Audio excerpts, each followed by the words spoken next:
اس سے پہلی آیات میں مسلمانوں کو سمجھایا ہے کہ جب اللہ تعالیٰ کسی قوم کو کتاب دیتا ہے، ہدایت کے لیے نبی عطا کرتا ہے، تو یہ اس قوم پر اللہ کا بڑا انعام ہوتا ہے۔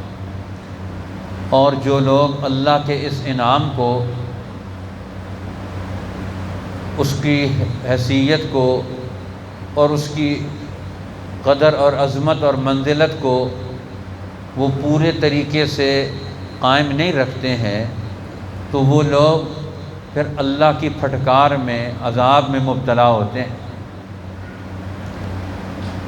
جس طرح یہود پر اللہ کی لعنت آئی، ان پر عذاب آئے، مسکنت آئی، ذلت آئی، اور اللہ کی طرف سے مختلف قسم کے عذابوں میں مبتلا ہوئے، تو اس کی ایک وجہ یہ تھی کہ انہوں نے اپنے دور کے نبیوں کی، حق والوں کی قدر نہیں کی، ان کو نقصان پہنچایا، ان کی بات نہیں مانی۔ جو اللہ کی طرف سے حق بات، سچی بات، صحیح دین، صحیح علم آیا، اس صحیح علم کو بھی انہوں نے قبول نہیں کیا، اس کی بھی قدر نہیں کی۔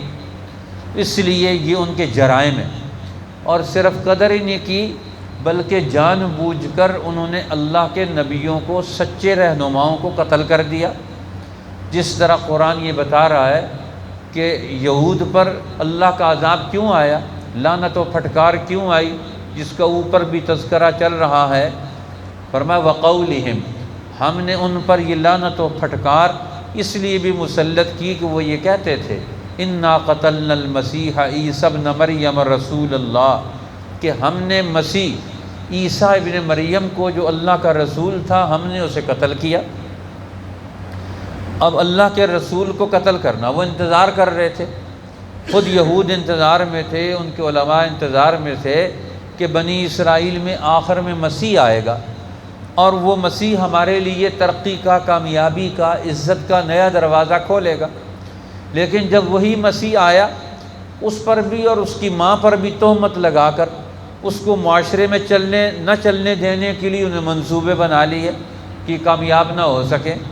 اب عیسیٰ علیہ السلام چھپ چھپ کر زندگی بسر کرتے تھے، اور مختلف جگہوں پر، خاندانوں میں، قبیلوں میں، گھروں میں چھپ کر کام کرتے تھے۔ قوم کے اندر لوگوں کو خطاب کر کے ایک ایک آدمی کو لے کر جاتے تھے، جس طرح نبی پاک صلی اللہ علیہ وسلم خود مکہ مکرمہ میں وادیوں میں، گھاٹیوں میں چھپ کر، علیحدہ ہو کر لوگوں کو اللہ کا دین سمجھاتے، قرآن کی دعوت دیتے، توحید کی دعوت دیتے، اس شرک سے، ظلم سے انہیں نکالتے۔ کیوں؟ دباؤ اتنا تھا کہ سامنے شروع میں کام نہیں ہو سکتا، تو ہر طبقہ ان کے لیے خرابیاں پیدا کرتا ہے، رکاوٹیں ڈالتا ہے۔ یہی حال تھا یہود کا کہ انہوں نے بھی عیسیٰ علیہ السلام کے لیے بڑی رکاوٹیں کھڑی کر دیں، یہاں تک کہ انہوں نے قتل کا منصوبہ بنا لیا۔ تو قرآن کہتا ہے ما قتلوہ وما صلبوہ، نہ انہوں نے قتل کیا، نہ انہوں نے ان کو سولی پہ لٹکایا، ولیکن شبہ لہم، لیکن وہی صورت بن گئی ان کے آگے۔ اللہ نے عیسیٰ علیہ السلام کی مشابہت ان کے سامنے پیش کر دی، اور اس کو انہوں نے سولی پہ لٹکا دیا کہ جو آدمی مخبری کر کے پکڑوانے کے لیے آیا تھا، عیسیٰ علیہ السلام اپنے حواریوں کو باتیں سمجھا رہے تھے، جب وہاں پہنچا تو ان کے ذہنوں میں اللہ تعالیٰ نے عیسیٰ علیہ السلام کی شکل و شباہت، اس کی شکل و شباہت ڈال دی جو مخبری کر کے ساتھ لے کے آ رہا تھا۔ اب اسی کو پکڑ کر انہوں نے سولی پہ لٹکا دیا۔ اللہ نے عیسیٰ علیہ السلام کو بچا دیا۔ فرمایا ولیکن شبہ لہم، لیکن وہی صورت بن گئی ان کے آگے جو قتل کرنے کے لیے لایا تھا، پیسے دے کر۔ ہمیشہ قوموں کو غداروں نے نقصان پہنچایا۔ بر صغیر میں مسلمان یہاں غالب تھے، یہاں کی حکمرانی تھی، یہاں کا حکمران طبقہ، عدل و انصاف کرنے والا، نظام چلانے والے سب مسلمان تھے۔ لیکن انگریز آئے تو ان کے ساتھ مل کر مسلمانوں کو قتل کرانے والے بھی مسلمان تھے، وہی غدار۔ سلطان ٹیپو کے ساتھ غداری کرنے والے کون ہیں؟ سراج الدولہ سے غداری کرنے والے کون ہیں؟ مغل حکمرانوں سے غداری کرنے والے کون ہیں؟ پھر بعد میں آزادی کی جنگ لڑنے والے علماء جنہوں نے انگریزوں کے ساتھ جنگ لڑی، شاہ ولی اللہ، شاہ عبدالعزیز، ان کے جانشین سید احمد شہید، شاہ اسماعیل شہید، شاہ اسحاق صاحب، حاجی امداد اللہ مہاجر مکی، جن لوگوں نے انگریزوں سے جنگیں لڑیں، ان سے بغاوت کرنے والے، انگریزوں کا ساتھ دینے والے کون ہیں؟ مسلمان، جنہوں نے مربے لے کر، زمینیں لے کر، جائیدادیں لے کر قوم کو بیچا، انسانوں کو بیچا، دین کو بیچا، وطن کو بیچا، اپنی عزت کو بیچا۔ ہر دور میں ہوتے ہیں لوگ، مسلمانوں میں سے غدار تھے۔ اب انہی غداروں کا نتیجہ یہ ہے کہ آج پوری دنیا میں مسلمان پریشان ہیں، اور مسلمانوں کا مسئلہ یہ ہے کہ یہ غداروں کو لیڈر مانتے ہیں، جو ان کے لیے قربانیاں دیتے ہیں ان کے پیچھے چلتے نہیں، ان کی رائے مانتے نہیں، ان کی سمجھ اور بات کو قبول نہیں کرتے، اور جو ان کو غداری میں تباہ کرنے والے، نسلوں کو تباہ کرنے والے، معیشت کو تباہ کرنے والے، غلام بنانے والے، پھر ان کے جھنڈے اٹھا کر پھر ان کے نعرے لگاتے ہیں۔ اس لیے قرآن کہتا ہے یہود کا بھی یہی حال ہوا، پھر آگے نصارہ کا بھی یہی حال ہوا۔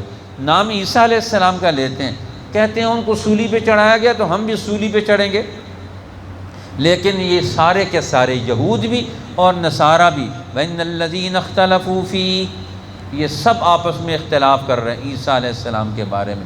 یہ عیسیٰ علیہ السلام کے بارے میں حق بات آج بھی بتانے کے لیے تیار نہیں، نہ عیسائی بتاتے ہیں نہ یہودی بتاتے ہیں۔ عیسیٰ علیہ السلام کے بارے میں حق بات صرف مسلمان بتاتے ہیں۔ اس لیے جب رسول اللہ کی جماعت وہ حبشہ ہجرت کر کے گئے تو رسول اللہ نے فرمایا عیسیٰ علیہ السلام کے باقیات میں سے عدل کرنے والا حکمران وہاں ہے، لہٰذا کچھ دنوں کے لیے وہاں چلے جاؤ۔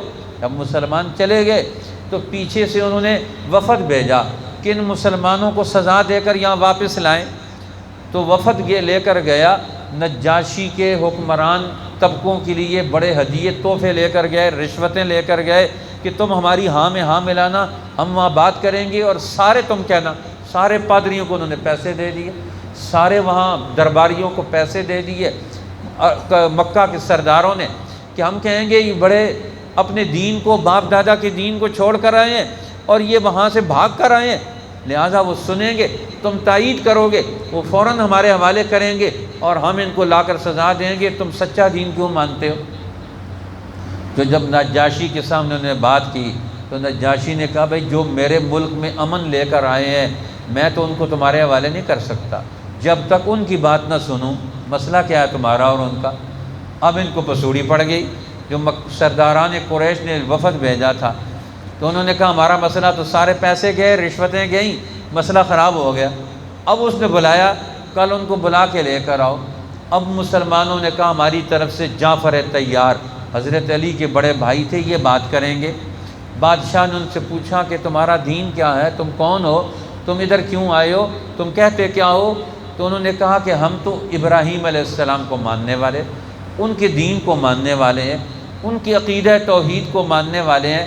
ہم بت پرستی سے، شرک سے، جھوٹ سے، ظلم سے، ناانصافی سے، قطع رحمی سے، شراب سے، زنا سے، ان سب چیزوں سے ہمارا نبی ہمیں بچنے کا حکم دیتا ہے، اور ہم نے اس نبی کی بات مان لی جو ان کی بات کرتا تھا، اس لیے ہمارے سارے مخالف ہو گئے ہیں اور ہمیں قتل کرتے ہیں۔ ہم نے تیرے امن میں، تیرے عدل میں ہم نے پناہ مانگی ہے، پناہ لی ہے۔ تو بادشاہ نے کہا ہم تو تمہارے حوالے نہیں کریں گے ان کو، اس لیے انہوں نے پناہ لیا، جاؤ جا کر جو کام کرنا کرو۔ اگلے دن اس وفد نے کہا کل ایسی بات کریں گے کہ بادشاہ ان کو زبردستی ہمارے حوالے کرے گا۔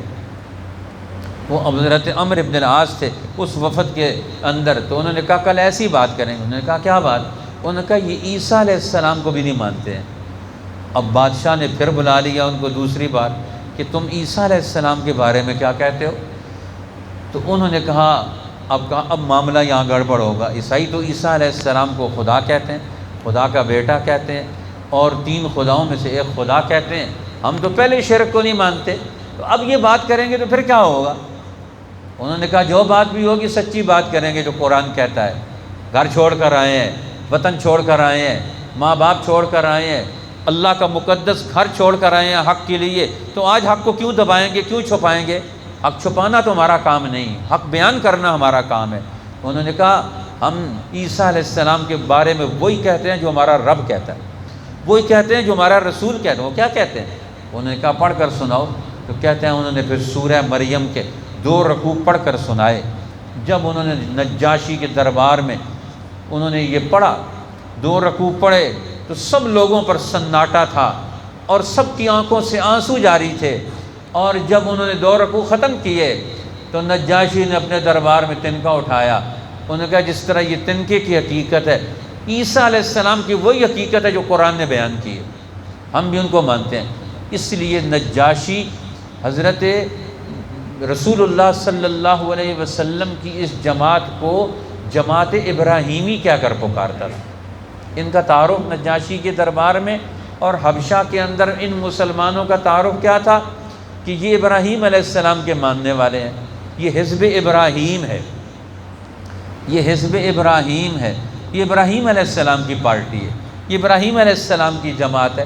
تو انہوں نے وہی بات کی حضرت عیسیٰ علیہ السلام کے بارے میں، تو فرمایا یہودی بھی غلط بیان کرتے ہیں، عیسائی بھی غلط بیان کرتے ہیں، ان الذین اختلفوا فیہ، اب یہ سب کے سب یہ اختلاف کرتے ہیں عیسیٰ علیہ السلام کے بارے میں، لفی شک من، یہ سب لوگ شبے میں پڑے ہوئے ہیں، ما لہم بہ من علم، ان کو عیسیٰ علیہ السلام کی حقیقت کا کوئی علم نہیں۔ اللہ نے ان کو کیا علم دیا، کیا معرفت دی، کیا حکمت دی، کیا دانائی دی، حضرت عیسیٰ علیہ السلام کو کیا اخلاق دیے، کیا قوتیں اور طاقتیں دیں، جن کا تذکرہ ان کی کرامات کا، ان کے معجزات کا قرآن حکیم نے بیان کیا ہے۔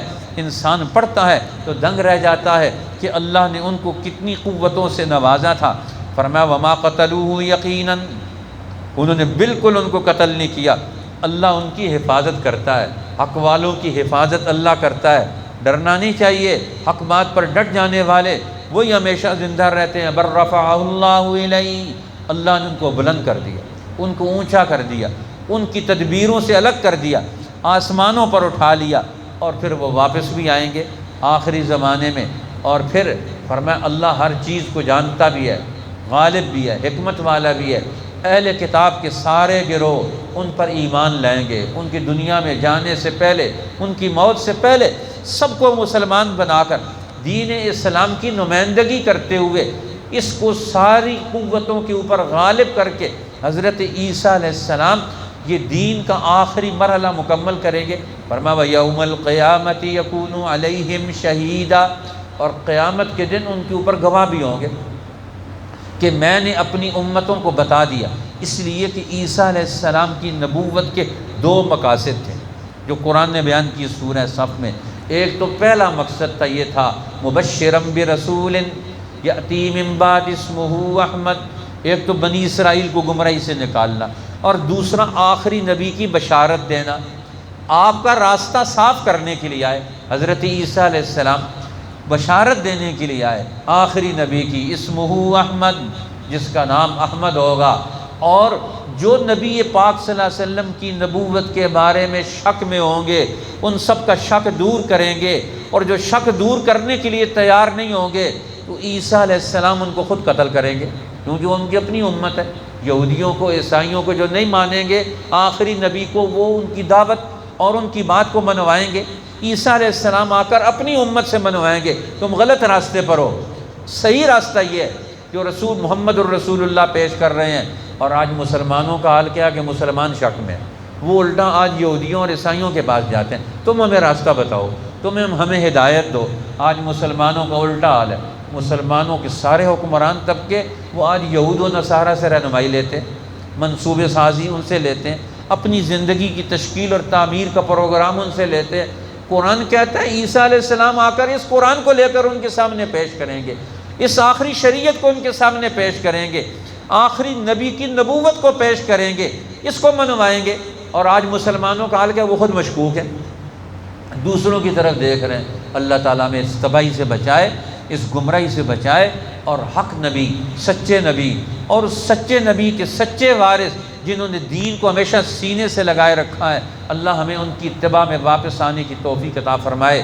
وَقَوْلِهِمْ مِنَّا قَتَلْنَا الْمَسِيحَ عِيسَى ابْنَ مَرْيَمَ رَسُولَ اللَّهِ، اور ہم نے لعنت بھی ان پر ان کے اس قول کی وجہ سے، وہ کہتے تھے کہ ہم نے قتل کیا مسیح عیسیٰ ابن مریم کو جو رسول تھا اللہ کا، وما قتلوه، اور نہ قتل کیا انہوں نے اسے، وما صلبوه، اور نہ سولی پہ چڑھایا، ولکن شبہ لہم، لیکن وہی صورت بن گئی ان کے آگے، وَإِنَّ الَّذِينَ اخْتَلَفُوا فِيهِ، اور جو لوگ اس میں مختلف باتیں کرتے ہیں، لفی شک من، وہ لوگ اس جگہ شبہ میں پڑے ہوئے ہیں، ما لہم بہ من علم، ان کو کچھ خبر نہیں اس کی، الا اتباع الظن، صرف اٹکل پر، خیال پر، گمان پر چلتے ہیں۔ وما قتلوہ یقیناً، اور کوئی یقیناً انہوں نے قتل نہیں کیا عیسیٰ کو، بل رفعہ اللہ الیہ، بلکہ اس کو اٹھا لیا اللہ نے اپنی طرف۔ وکان اللہ عزیزا حکیما، اور اللہ زبردست حکمت والا ہے۔ وَإِن مِّنْ أَهْلِ الْكِتَابِ إِلَّا لَيُؤْمِنَنَّ بِهِ قَبْلَ مَوْتِهِ، اور جتنے فرقے ہیں اہل کتاب کے سو عیسیٰ پر یقین لائیں گے اس کے مرنے سے پہلے۔ وَيَوْمَ الْقِيَامَةِ يَكُونُ عَلَيْهِمْ شَهِيدًا، اور قیامت کے دن وہ ہوگا ان پر گواہ۔ صدق اللہ العظیم۔